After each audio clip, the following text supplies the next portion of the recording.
Catene Marghera, eccoli tutti muniti di pettorina verde e guanti per immortalare la giornata trascorsa con mamma, papà, insegnanti e volontari e dedicata alla raccolta dei rifiuti abbandonati. Dal parco fino alla città un esercito di oltre 100 persone divisi in 3 gruppi di lavoro ha animato la giornata ecologica che con gli immancabili mozziconi di sigaretta raccolti a centinaia ha visto i grandi sacchi neri riempirsi di quantità industriali di bottiglie e bottigliette di plastica e ancora giornali, lattine, buste e sacchetti di patatine e merendine abbandonati nel verde dell'erba.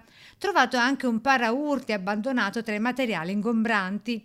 Ai laboratori sul riciclo e sulla sostenibilità tenuti per i tantissimi bimbi presenti dai formatori di Veritas per incentivare il riuso, regalati a fine raccolta con le borsette riutilizzabili anche per i fumatori la scatolina porta mozziconi.